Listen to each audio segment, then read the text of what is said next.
This is going to be a multiple part video. I want to start off by explaining a concept which is very important, I think. And I keep trying to think of different ways to explain these concepts. And this time I'm going to tell a fairy tale. So, once upon a time, there was a village in the forest. A pretty normal looking village. And this village, let me tell you something about this village. It has a curse. It's under a curse. And you wouldn't know that it's under a curse just by looking at it. If you visited the village, you couldn't tell it was under a curse. And in fact, none of the villagers know that they're under a curse, but they are. So, one day, a villager runs in and exclaims, "Oh my gosh, I was just attacked by a sklurg. Oh my gosh, a sklurg just attacked me in the forest." So, what would your reaction to that be? What would your reaction to that be? I would say, what are you talking about, dude? The heck is a sklurg? Because I don't know what a sklurg is. I just made up that word. Sklurg. And actually, the villagers don't know what a sklurg is either. But, did the villagers ask what a sklurg is? No. Actually, none of the villagers asked what a sklurg is. The villagers reacted by going, "Oh my gosh, a sklurg. We gotta take care of this sklurg." That's how they reacted. Now, this town is not full of dumb people. It's full of smart people and capable people. In fact, one really smart guy, he's like the leader, and right away he's like, "Okay, we're gonna take care of this sklurg problem.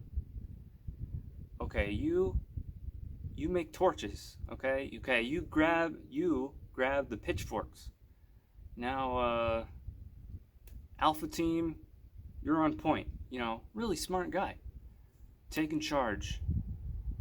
There's a bunch of other smart people doing their jobs in the town.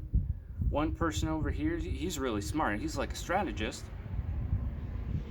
He's doing all these calculations, trying to analyze the behavior of the sklurg, what the right time to strike is. There's this other smart guy, he's designing a trap for the sklurg. So we got a whole bunch of smart people in the town. But none of them ever asked what the sklurg was or what it looked like. And so they're going to go on this operation to take out the sklurg. Do you think that this operation will be successful? No, it's not going to be successful. And the reason is because every single villager has a different image in their mind of what the sklurg is.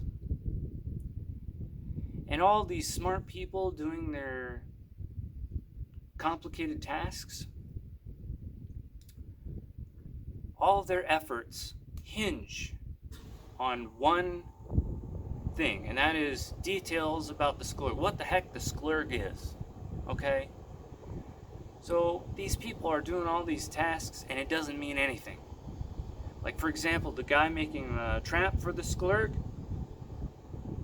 How do you make a trap for a sklurg if you don't even know what a sklurg is?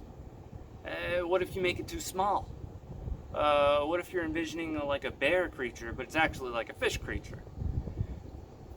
So, yeah, he makes a really great trap, and he's a really smart guy who makes traps. But is it going to be effective? if he doesn't even know what a sklurg is? No, it's not going to be effective. So, what the heck is wrong with these villagers? It's a task which the capable, intelligent villagers would be able to complete. Very straightforward task. Take out the sklurg. But the straightforward task is rendered as a mass confusion, and nothing ever comes of it. They never find the sklurg, and in fact, after a while, after they keep going on these operations to get the sklurg picks them off one by one and messes up the town. Why is that? All they had to do was ask, what the heck are you talking about? When you say a sklurg attacked you, what is it that you mean by sklurg? And what do you mean by attacked? I mean, does it mean you were criticized by a sklurg? Like, maybe a sklurg is like a rude person and they criticized you. So maybe you were attacked by a sklurg. Or does it have fur and horns? Or, does it have scales? How big is it? Is it a little cute furry animal with rabies? What is it? And I'm not going to describe the sklurg. I wasn't there. I don't know what the sklurg looked like. But the point is that you listening to this have image or a number of possible images in your mind of what a sklurg could look like. And you have to realize that other people listening to this story, they also have images in their mind of what a sklurg could look like. And you're never gonna know until I describe what a sklurg is like. And I'm not gonna describe what the sklurg is like. So that's basically what the curse is. The curse makes them that way. It causes them to be confused. I don't know what else to describe. How else to describe it? It's like they're intelligent people. It's not like they're dumb people. It's not like the curse makes them dumb. It's just a collective confusion. The curse, I'm going to tell you something else about the curse. If you know that you have a curse, then you're cured of it. That's the cure for the curse. The thing is that none of the villagers know that they have the curse, and so none of them are cured of it. And so basically that makes the curse just, you don't know that you have a curse. That's the whole curse, is you don't know you have a curse. And so why the heck am I talking about this fairy tale? What does this have to do with anything at all? Well, it's kind of an analogy for life today. The world today. It's an analogy. It's an analogy for everything and anything and everything, all situations. It's human nature in the collective sense. There's this thing called cognitive bias that everyone has. It affects everyone on multiple levels. And the thing about cognitive bias is that if you know that you have a cognitive bias of something, about something, then it's kind of like the cure. Like, a cognitive bias is basically you not knowing you have a cognitive bias. And this analogy, this fairy tale applies to so many situations.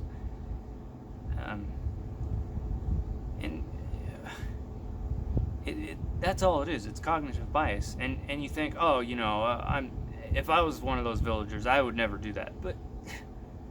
But you do. And if everyone does, depending on the situation, there's something that you just you don't really, you have a cognitive bias. I mean, you don't really question it. You just kind of are ignorant. You just assume things. Like, if you ask one of the villagers, well, why didn't you ask the guy what a sklurg was? They might come up with a bunch of different responses, like, oh, I didn't really think about it that much. I guess I thought I knew what a sklurg was. Some people would say, oh, you don't know what a sklurg is? Everyone knows what a sklurg is. You know, everyone knows what a sklurg is. Or some people will be like, oh, I didn't know it was my job to know what it is. I thought everyone else knew what a sklurg was. Or I didn't want to seem like dumb. I thought everyone else knew what the sklurg was, and I thought I was the only one who didn't know what the sklurg was. So there's all these different, I guess, reasons you could cope with the cognitive bias, but it's there. I mean, what villager came up and said, well, what the heck are you talking about, dude? What the heck is a sklurg? No one did that. And there's so many situations where that applies. And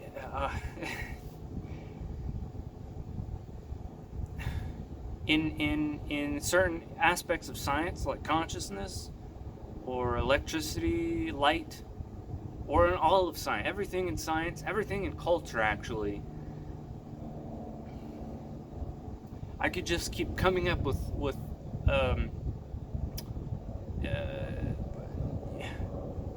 how this could apply. Like they say, light, for example, light. They use the word light, and they use the word particle or wave duality. Particle wave duality. They use those words as kind of like an explanation of light. The use of the word particle wave duality is like you're explaining what light is, and so people say that. People say, "Oh, what's light? It's particle wave duality." like they're explaining what it is by using the words particle and wave. Okay, but when you say the word wave, what is it you're talking about? Like, what the heck are you talking about when you say? And I ask questions like that, and people go, "Oh, everyone, dude, it's a wave, duh, wave, like, dude, duh. Are you dumb? Are you dumb? Everyone knows what a wave is." But actually, the reason I'm asking that is because literally no one knows what a wave or a particle is. It's like, let's analyze this real quick. What is a wave? It's a movement within a medium. Okay, now we have a new word, medium. What is medium? Well, it's a collection of particles. Okay, so now light is either a particle or a collection of particles or whatever. Okay, so what's a particle? Dude, you don't know what a particle is? Dude, like, particle, like, duh. No, the reason I'm asking that is because literally no one knows what a particle is. And just using the word particle is not an explanation of anything at all. It's like saying the skleeg or sklurg, whatever it's called, the sklurg. Like, oh, don't you know what a sklurg is? It's like, it's a word, a meaningless word, and no one's on the same page as to what it is because the word itself has no definition. Name me a period of time in history when they found out what a particle is. Exactly.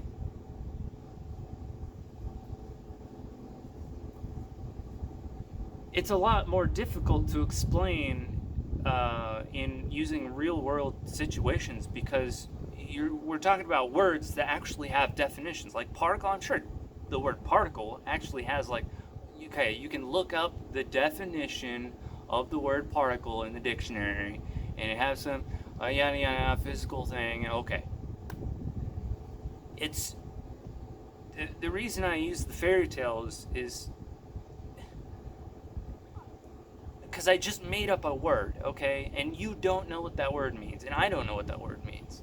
And it's a perfect analogy because actually, these words that we think we know what they mean, we don't actually know what they mean. And no one ever questions what these words mean. Like information. For another example, there's so many examples. The word information. Information. Like we have the holographic principle. They say, oh, if you go into a black hole, you get your information gets splattered. You get churned up into information, and it gets splattered over this two-dimensional surface of this sphere, and you get projected on the inside. And so, okay, but what do you mean by information? Like, is it like a particle? Like, what is information? Like, how much information do I get turned into? Hopefully not too much, hopefully not too little, just the right amount of info. It's like, what are you talking about? Information. And neuroscientists, they say information, the information processor. Like you have a sweet molecule and a sweet receptor, and they bind, and information gets sent through neurons into your information processing center in your brain. Okay, but when you say the word information, what the heck are you talking about? And the response is always something like, dude, duh, like, are you dumb? or why are you asking these philosophical questions? Like, collect some data. Like, no, you don't understand. You're using a word to explain a concept, and you don't even know what the word is. Okay, and because of that, no one is on the same page. Everyone has a completely different image in their mind of what information is, or what a particle is, etc., etc., etc. Yeah, okay, we agree on the same, we know what it's called. It's called this. It's called a sklurg. It's called information. Like, okay, we all agree on what it's called, but we're not on the same page. And if you get through the monumental task of getting everyone on the same page, then someone will chime in and say, oh, well, what you just described wasn't a sklurg, that's a splurg. And then people argue over, sklurgs don't even exist. It's actually splurgs that exist. Because of this mass confusion that we're all in currently. Collective confusion. And what the heck causes that collective confusion? Well, it's not like, that Jimmy over there, really sad story. He was born with this condition called collective confusion. No, it's not like, Sarah over there, she's got this really weird personality called collective. No, it's a collective thing. There are so many variables which affect our psychology, and one of them is the what's going on collectively. And so why did I have to make up an entirely new fairy tale? Why couldn't I pick from it? Why haven't you ever heard of this fairy tale before? Well, I haven't really lived in other time periods in history, but I do know for a fact now that this is happening in our time period collectively right now. You had so many scientists in the early 1900s which were pretty much all monist, and they all understood the concept of monism, and they all understood metaphysics and ontology. And I mean, science itself is based on monism. All the other perspectives are literally anti-science. But now after postmodernism, you have idealists that say, oh, I'm God and I'm dreaming up the world, and oh yeah, other characters are dreaming too. And they're like remember your sociology teacher? Yeah, he thought he was God and dreaming up reality. Seriously. And then physics, hard scientists, everyone's physicalists. And everyone's taught, philosophy's dumb. And there's only one way to analyze the data. And it's a collective obfuscation, a collective confusion. And it's not like, we can't understand the nature of being, or we can't understand consciousness. We need to make like a scientific breakthrough. No, we don't need to make any scientific breakthroughs.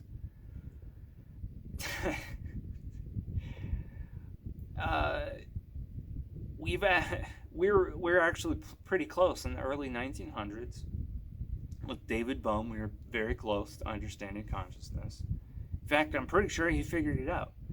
Like 99%, he figured it out. And since then, we've regressed because of postmodernism and because of this cultural collective confusion.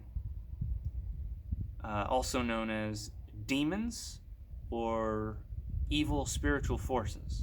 So when people talk about like, we're in a spiritual war right now, that's literally like what they're actually saying. Oh, people on my side are good, and we need to get rid of those other people. No, there's good people on this side, there's good people on this side. It's just there's this collective confusion, also known as cognitive bias, very heavy cognitive bias that affects us. It's like a molasses we're trying to wade our way through. And the strange thing about it is that no one knows that it's affecting them.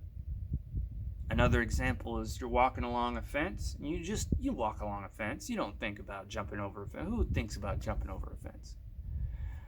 But just now you thought about jumping over the fence because I just talked about jumping over the fence. When you walk along, you don't usually think about jumping over fences. But some people, they jump over fences all the time. And so it's like they don't have the cognitive bias of their world, their environment is beyond the fence.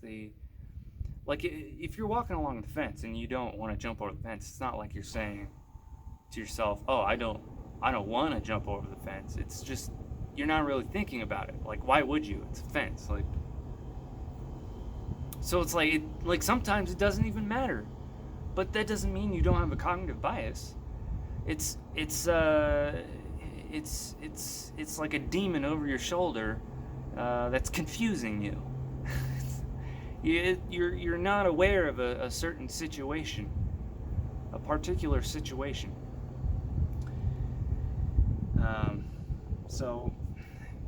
So that's, I'm pretty sure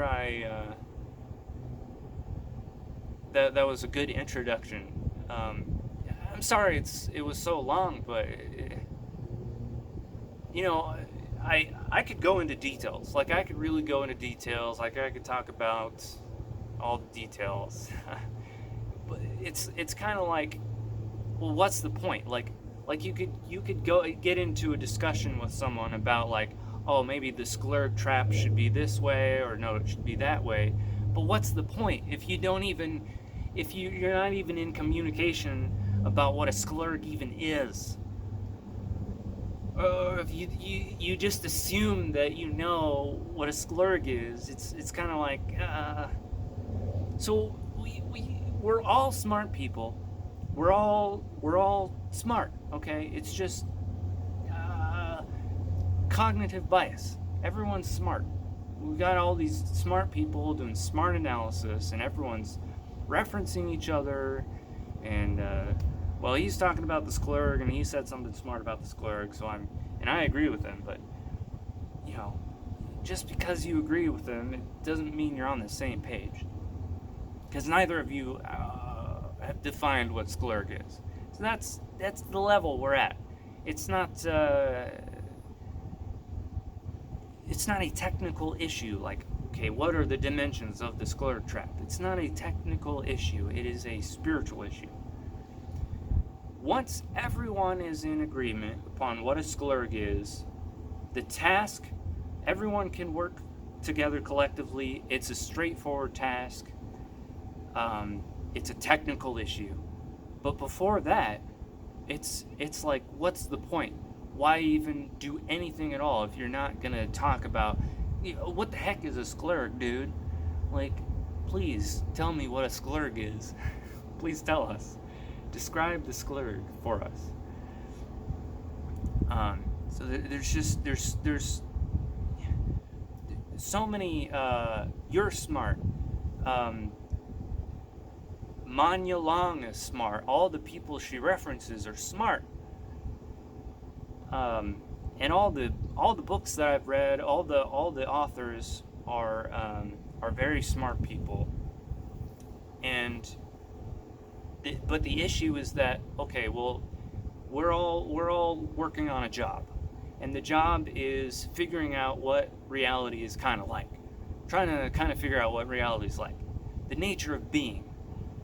And so if your job is to figure out what the nature of being is, you're basically engaging in what's called ontology. And that's a big word, but that's what it means. It means, what's peanut butter made out of? Oh, peanuts? Okay, well, what are peanuts made out of? Like, etc., etc. That's ontology. You're trying to figure out the nature of being.